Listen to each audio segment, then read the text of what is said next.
Allô, allô, cher ami, cher membre des VG Love, comment vas-tu? On est midi, heure du Québec, et si Allô, t'es en allô, cher direct, ami, cher membre des écris VG. direct. Si t'es en rediffusion, écris rediffusion. Je suis avec toi aujourd'hui. J'ai mis mes lunettes, c'est un peu nouveau. Ma vue baisse, ma vue des 50 ans, mais ceci dit, ça me va. Donc, aujourd'hui, je te parle d'un sujet qui revient souvent, le sujet des objections. Parce que ça arrive que j'ai que j'ai des conversations, que je vois certaines objections par rapport à aller mieux. Hein, notre volonté d'aller mieux, mais j'aimerais m'alimenter mieux, euh, mais, mais.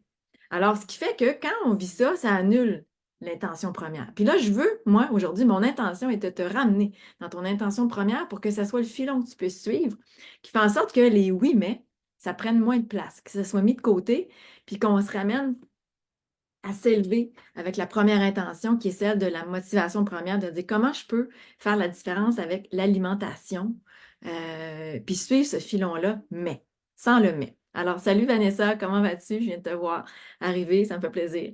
Je me suis pris des notes par rapport à ça parce que le week-end dernier, peut-être que tu l'as vu passer, mais j'ai suivi une petite formation en programmation neurolinguistique, la PNL, parce que ça m'a toujours un peu fasciné, cette approche-là.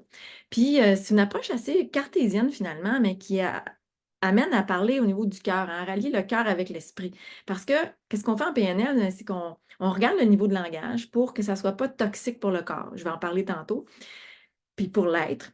Puis on regarde aussi, on se fait des cadres objectifs, hein. C'est quoi nos intentions? C'est quoi notre objectif? Puis aligner ça avec la réalité de comment on peut rendre notre objectif viable dans le temps avec des buts, hein, des sous-buts, des sous-objectifs qu'on peut se mettre consciemment, qu'on peut pratiquer pour arriver à notre but final.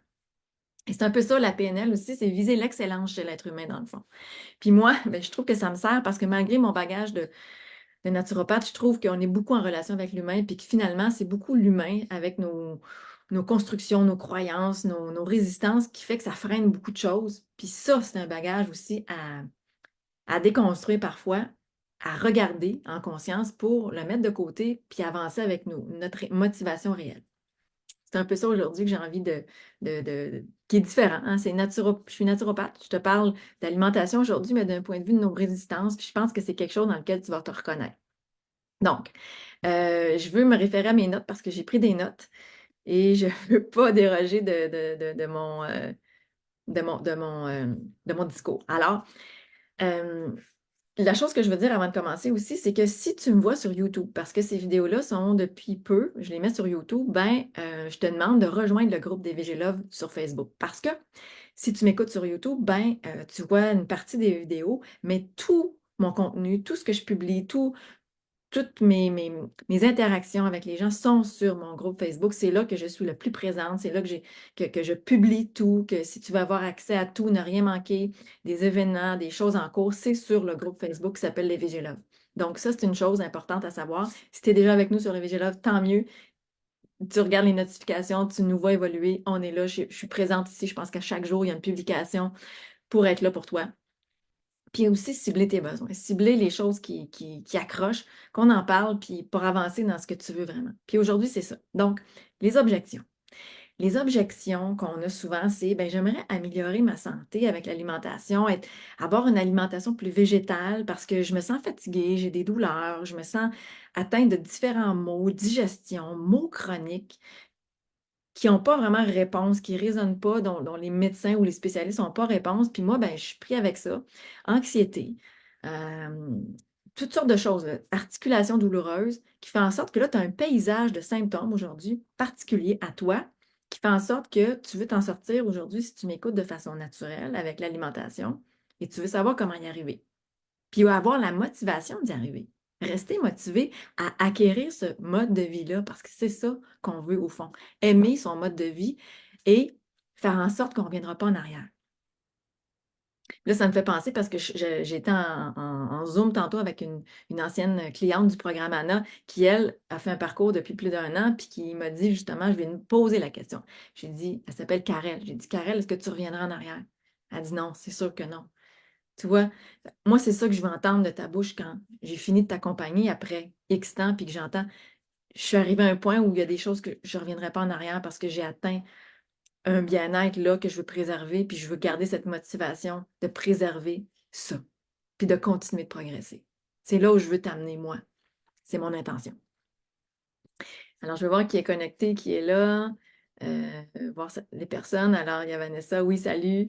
Alors, moi, j'y suis, c'est trop bien. Ben, c'est ça, Vanessa. Donc, si tu es là déjà, c'est magnifique. Puis, on veut toujours avoir des trucs pour continuer de progresser. Puis, merci d'être là si tu as envie de corroborer ce que je dis ou de sentir que tu es en phase avec ça, ben, ça ajoute du poids, ça ajoute de la traînée lumineuse à ce que je fais. Ça me fait super plaisir. Donc, les objections qu'on a souvent, puis des fois, elles sont inconscientes. Je veux améliorer ma santé, je pense que l'alimentation est la voie. OK, ça, c'est une chose. Je voudrais prendre action pour faire ça. Mais mon conjoint n'est pas tellement dans cette optique-là, puis ça va être difficile parce que mon conjoint, ben, il a des résistances. Un mais. Je voudrais changer mon mode de vie avec l'alimentation, me sentir plus énergique, être moins fatiguée, avoir moins de douleur, mais c'est trop de changements d'un coup, je ne suis pas sûre de pouvoir y arriver. Je voudrais changer mon alimentation, puis que ça aille mieux au point de vue alimentaire, puis m'en sortir, mais je ne tiendrai pas dans le temps. Je n'aurai pas de motivation, je me décourage souvent, je me décourage toujours. Ou je voudrais changer, mais j'ai tout essayé, puis ça n'a pas vraiment fonctionné. Ça, c'est des choses que j'entends souvent, c'est peut-être des choses que tu vis, dont tu fais l'expérience, puis qui teintent un peu ton arrière-pensée, qui te tire par le bas. Quand dans le fond, il y a quelque chose qui dit, tente quelque chose, cherche la réponse, il y a un chemin que tu vas trouver.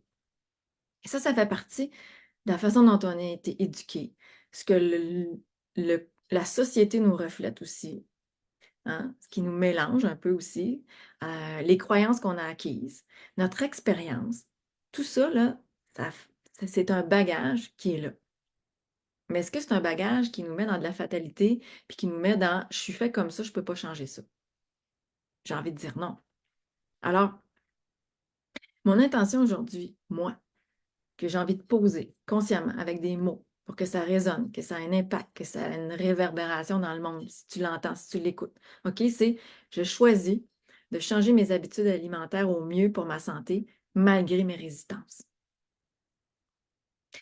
Je vais répéter. Je choisis de changer mes habitudes alimentaires au mieux pour ma santé, malgré mes résistances, malgré mes objections. Parce que quand je dis ça, là, ça pose une intention qui rend au point zéro. Ça veut dire que je choisis ça, même si. Donc, je suis consciente que je veux quelque chose, même si j'ai ça, je choisis la neutralité, je choisis quand même ça. Puis j'avance malgré ce poids-là, puis je déconstruis ça, puis j'avance quand même, parce que je fais un choix. Je ne suis pas en victime, je suis en proaction. Ça fait toute la différence que de dire j'aimerais changer mon alimentation, mais je ne suis pas sûre de pouvoir y arriver. Là, on annule ça, on choisit. Hein?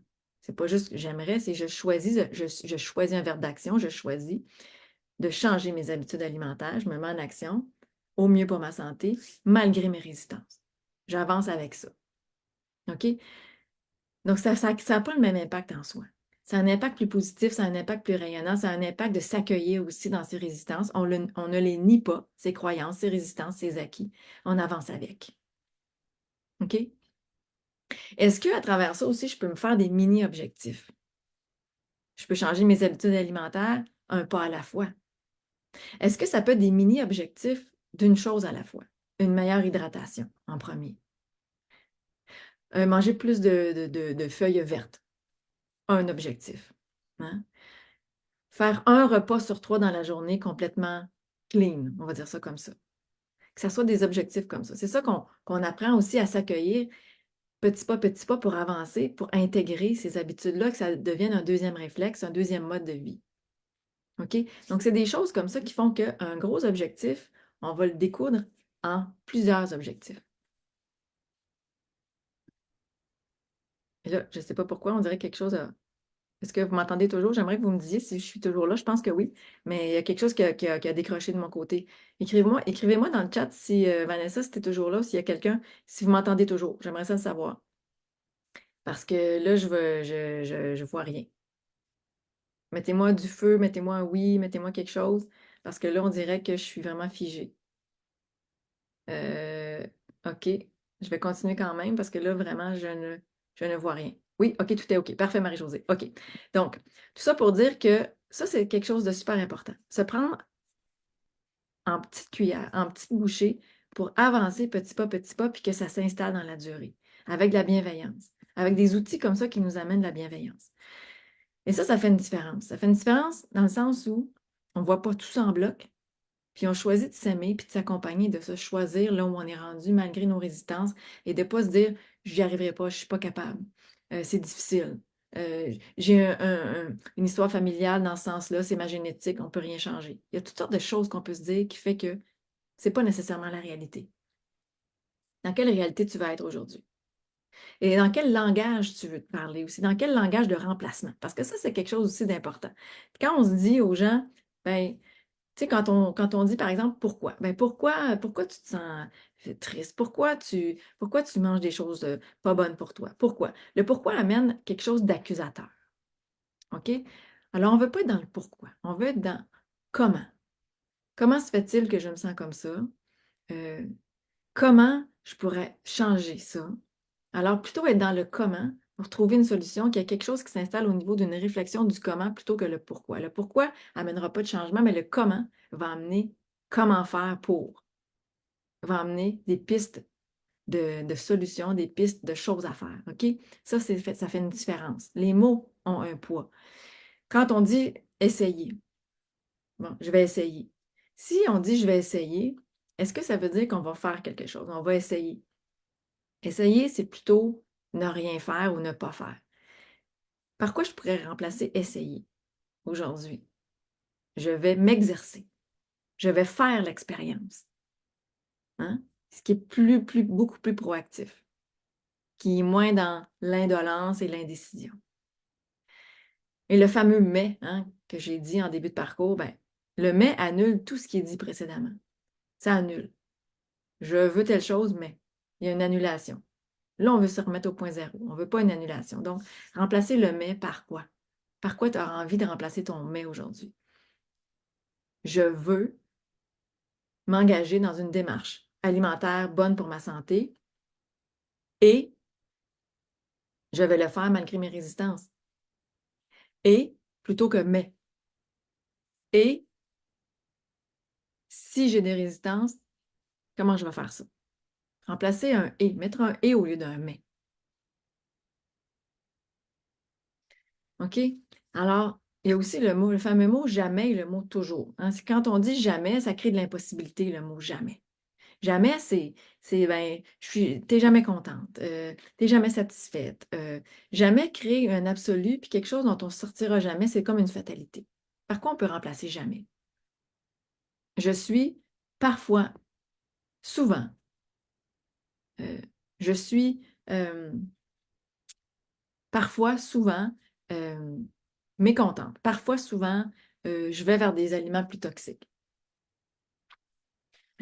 Ou on pourrait le remplacer par, au lieu de dire toujours, hein, toujours aussi, toujours. Je suis toujours inflammée, je suis toujours fatiguée, je suis toujours tendue, je suis toujours angoissée. Est-ce que c'est vraiment toujours, premièrement? Est-ce que c'est une réalité? Est-ce qu'on oublie les moments où on ne l'est pas, puis on oublie d'accueillir ces moments où ça va bien? Ça, c'est une chose. Puis par quoi je peux remplacer toujours? Je suis souvent, je suis parfois, je suis plus souvent que je voudrais, hein, dans cet état-là, plutôt que toujours. Donc, il y a des mots comme ça qui ont des charges puissantes, qui nous mettent dans des absolus, qui nous mettent dans des extrémités où on veut se recentrer, on veut sortir de ça pour aller vers cette ligne du milieu, hein, suivre la voie de l'équilibre qui nous amène vers quelque chose de plus positif, vers une réalité, un timeline hein, plus positif, un timeline plus positif pour soi. Un timeline, c'est une réalité, un choix. Et ça nous rend puissants dans toutes les sphères de nos vies. Alors, c'est dans ce sens-là que je voulais en parler aujourd'hui parce que c'est des notions de programmation de l'esprit, mais c'est aussi quelque chose qui, quand je le dis, moi, ça me parle, ça me donne encore plus envie de me l'inculquer à moi, puis de l'appliquer à moi, puis de l'enseigner, puis de l'appliquer aussi dans mes coachings, dans mes façons de parler aux gens, dans mes façons de m'adresser à ma famille, avec bienveillance, toujours en ayant, c'est quoi mon cadre objectif, qu'est-ce que je veux, c'est quoi mon intention en tout ça, qui est toujours finalement une bonne intention. Aller la dépoussiérer, cette bonne intention-là, puis l'actualiser, la mettre au goût du jour, puis faire en sorte qu'il y a quelque chose de tangible qui se vit par rapport à ça, et non pas juste de chimère dans sa tête où on espère, mais qu'on ne réalise pas. Pour ultimement créer quoi? De la satisfaction personnelle, de l'amour de soi, un sentiment d'accomplissement. Alors, j'ai débordé un peu du cadre naturopathique aujourd'hui, du cadre alimentaire. J'ai pris l'exemple d'une recherche alimentaire pour peut-être te dire, parfois, te mettre en relief là où on a des freins. Quand dans le fond, il y a toujours une façon de contourner ça, de tourner autour, de passer par-dessus, puis de trouver des pistes, d'autres, d'autres chemins autour de ça. Je te laisse là-dessus aujourd'hui, cher Végéla. J'aimerais que tu m'écrives un peu ce que tu en penses. Si tu as des freins, si tu as envie de les écrire, si tu as des espoirs, écris tes espoirs aussi. J'ai envie de t'entendre, j'ai envie de te lire pour que je puisse me relier à toi, que la communauté puisse se relier à toi aussi et que quand on marque, quand on écrit, quand on verbalise et quand on écrit une intention, quelque chose, qu'elle soit positive, hein? Si tu l'écris dans une intention positive, mais elle va avoir tendance à se manifester aussi. Alors, prends cet espace-là pour toi. Je t'embrasse là-dessus. Puis je te souhaite un super mardi et je te revois bientôt. Bye!